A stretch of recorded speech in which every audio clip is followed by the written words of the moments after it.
20 years after. 1. The shade of Cardinal Richelieu. In a splendid chamber of the Palais Royal, formerly styled the Palais Cardinal, a man was sitting in deep reverie, his head supported on his hands, leaning over a gilt and inlaid table which was covered with letters and papers. Behind this figure glowed a vast fireplace alive with leaping flames. Great logs of oak blazed and crackled on the polished brass andirons whose flicker shone upon the superb habiliments of the lonely tenant of the room, which was illumined grandly by twin candelabra rich with waxlights. Anyone who happened at that moment to contemplate that red simar, the gorgeous robe of office and the rich lace, or who gazed on that pale brow, bent in anxious meditation, might, in the solitude of that apartment, combined with the silence of the antechambers and the measured paces of the guards upon the landing place, have fancied that the shade of Cardinal Richelieu lingered still in his accustomed haunt. It was, alas, the ghost of former greatness.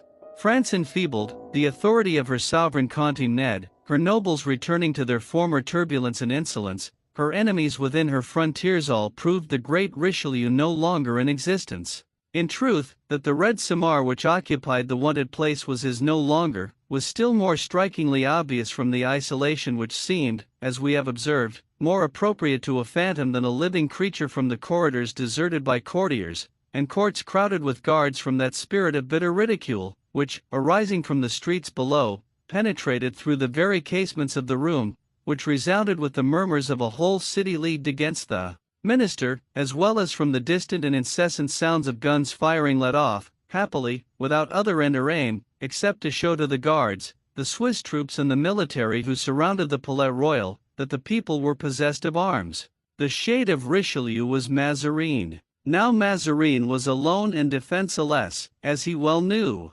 Foreigner, he ejaculated, Italian. That is their mean yet mighty byword of reproach, the watchword with which they assassinated, hanged, and made away with consignee, and if I gave them their way they would assassinate, hang, and make away with me in the same manner, although they have nothing to complain of except a tax or two now and then. Idiots! Ignorant of their real enemies, they do not perceive that it is not the Italian who speaks French badly, but those who can say fine things to them in the purest Parisian accent, who are their real foes. Yes, yes, Mazarin continued, whilst his wonted smile, full of subtlety, lent a strange expression to his pale lips. Yes, these noises prove to me, indeed, that the destiny of favorites is precarious, but ye shall know I am no ordinary favorite.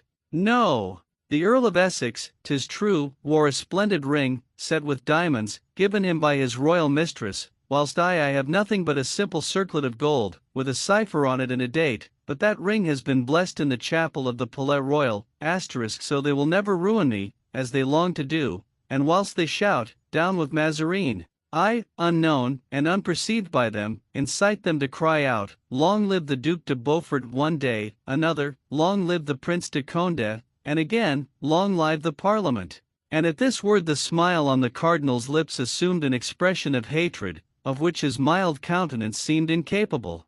The Parliament! We shall soon see how to dispose, he continued, of the Parliament.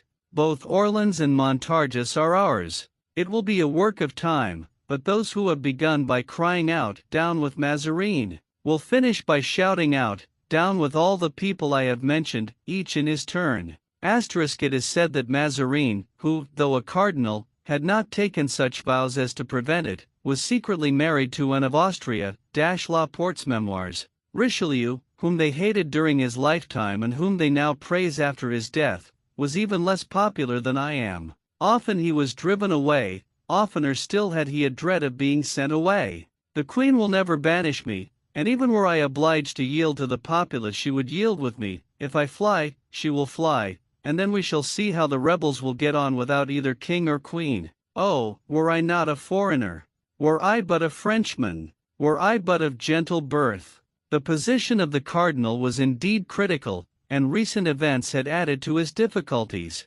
Discontent had long pervaded the lower ranks of society in France. Crushed and impoverished by taxation imposed by Mazarin, whose avarice impelled him to grind them down to the very dust, the people, as the Advocate General Talon described it, had nothing left to them except their souls, and as those could not be sold by auction, they began to murmur.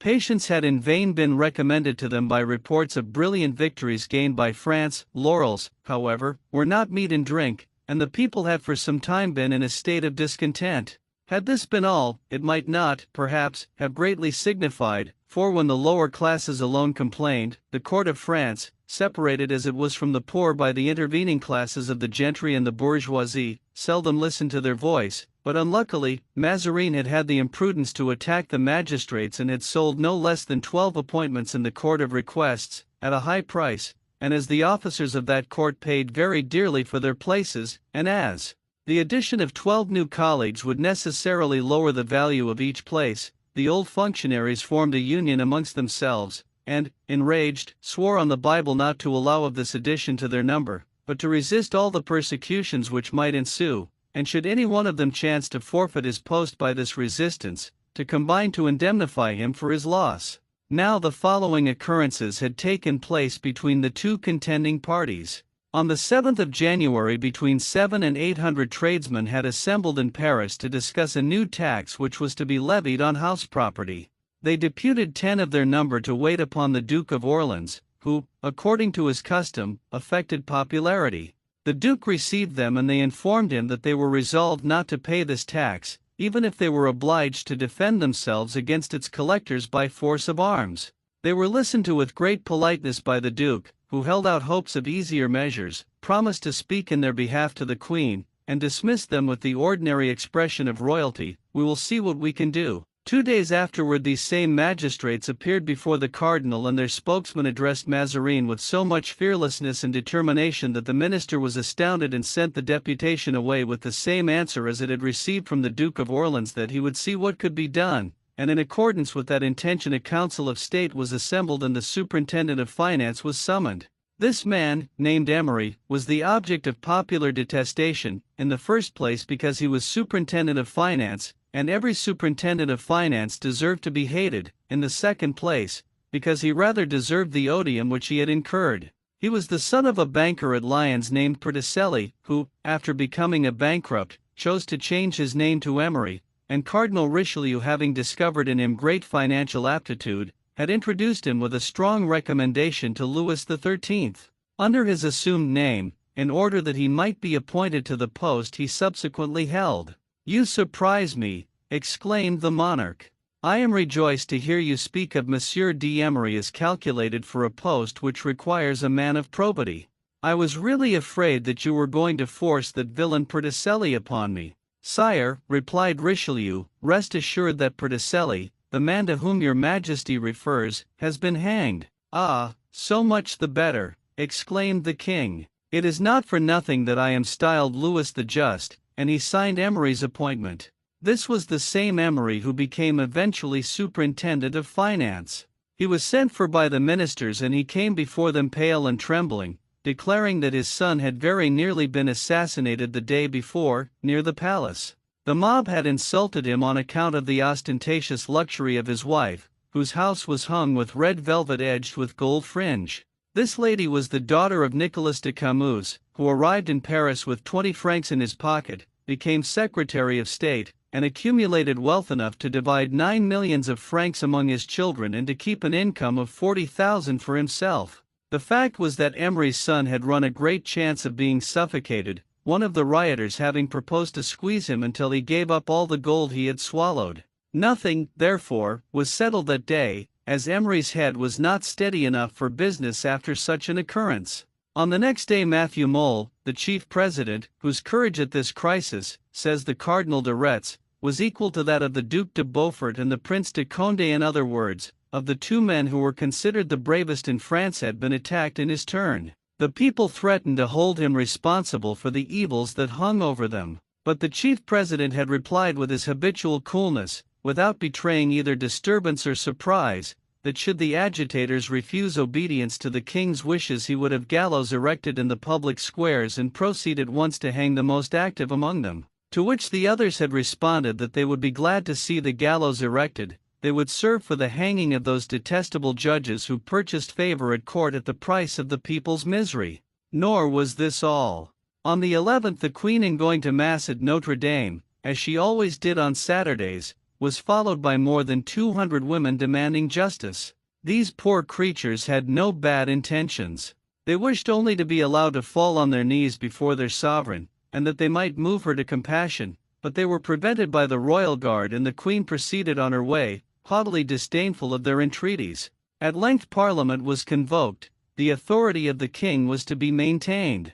One day, it was the morning of the day my story begins, the king, Louis XIV, then 10 years of age, went in state, under pretext of returning thanks for his recovery from the smallpox, to Notre Dame. He took the opportunity of calling out his guard, the Swiss troops and the musketeers, and he had planted them round the Palais Royal, on the quays, and on the Pont Neuf. After mass the young monarch drove to the Parliament House, where, upon the throne, he hastily confirmed not only such edicts as he had already passed, but issued new ones, each one, according to Cardinal de Retz, more ruinous than the others, a proceeding which drew forth a strong remonstrance from the chief president, whilst President Blaminel and Councillor Broussel raised their voices in indignation against fresh taxes. The king returned amidst the silence of a vast multitude to the Palais Royal. All minds were uneasy, most were foreboding, many of the people used threatening language. At first, indeed, they were doubtful whether the king's visit to the Parliament had been in order to lighten or increase their burdens, but scarcely was it known that the taxes were to be still further increased, when cries of "Down with Mazarin! Long live Broussel! Long live Blaminel!" resounded through the city. For the people had learned that Broussel and Blaminel had made speeches in their behalf, and, although the eloquence of these deputies had been without avail, it had none the less won for them the people's goodwill. All attempts to disperse the groups collected in the streets, or silence their exclamations, were in vain. Orders had just been given to the Royal Guards and the Swiss Guards, not only to stand firm, but to send out patrols to the streets of Saint Denis and Saint Martin, where the people thronged and where they were the most vociferous. When the mayor of Paris was announced at the Palais Royal, he was shown in directly. He came to say that if these offensive precautions were not discontinued, in 2 hours Paris would be under arms. Deliberations were being held when a lieutenant in the guards, named Comminges, made his appearance, with his clothes all torn, his face streaming with blood. The queen, on seeing him, uttered a cry of surprise and asked him what was going on. As the mayor had foreseen, the sight of the guards had exasperated the mob. The tocsin was sounded. Comminges had arrested one of the ringleaders and had ordered him to be hanged near the Cross of Du Trottoir, but in attempting to execute this command the soldiery were attacked in the marketplace with stones and halberds. The delinquent had escaped to the Rue de Lombards and rushed into a house. They broke open the doors and searched the dwelling, but in vain. Comminges, wounded by a stone which had struck him on the forehead, had left a picket in the street and returned to the Palais Royal, followed by a menacing crowd, to tell his story. This account confirmed that of the mayor. The authorities were not in a condition to cope with serious revolt. Mazarin endeavored to circulate among the people a report that troops had only been stationed on the quays and on the Pont Neuf, on account of the ceremonial of the day, and that they would soon withdraw. In fact, about 4 o'clock they were all concentrated about the Palais Royal, the courts and ground floors of which were filled with musketeers and Swiss guards, and there awaited the outcome of all this disturbance. Such was the state of affairs at the very moment we introduced our readers to the study of Cardinal Mazarin, once that of Cardinal Richelieu. We have seen in what state of mind he listened to the murmurs from below, which even reached him in his seclusion, and to the guns, the firing of which resounded through that room. All at once he raised his head, his brow slightly contracted like that of a man who has formed a resolution. He fixed his eyes upon an enormous clock that was about to strike 10, and taking up a whistle of silver gilt that stood upon the table near him, he shrilled it twice. A door hidden in the tapestry opened noiselessly, and a man in black silently advanced and stood behind the chair on which Mazarin sat. "Bernouin," said the cardinal, not turning round, for having whistled, he knew that it was his valet de chambre who was behind him. "What musketeers are now within the palace?" "The Black Musketeers, my lord." "What company?" "Treville's company." "Is there any officer belonging to this company in the antechamber?" "Lieutenant d'Artagnan, a man on whom we can depend, I hope." "Yes, my lord." "Give me a uniform of one of these musketeers and help me to put it on." The valet went out as silently as he had entered and appeared in a few minutes bringing the dress demanded. The cardinal, in deep thought and in silence, began to take off the robes of state he had assumed in order to be present at the sitting of Parliament, and to attire himself in the military coat, which he wore with a certain degree of easy grace, owing to his former campaigns in Italy. When he was completely dressed he said, "Send hither Monsieur d'Artagnan." The valet went out of the room, this time by the centre door, but still as silently as before. One might have fancied him an apparition. When he was left alone the cardinal looked at himself in the glass with a feeling of self-satisfaction. Still young, for he was scarcely 46 years of age, he possessed great elegance of form and was above the middle height. His complexion was brilliant and beautiful, his glance full of expression, his nose, though large, was well proportioned, his forehead broad and majestic, his hair, of a chestnut color, was curled slightly, his beard,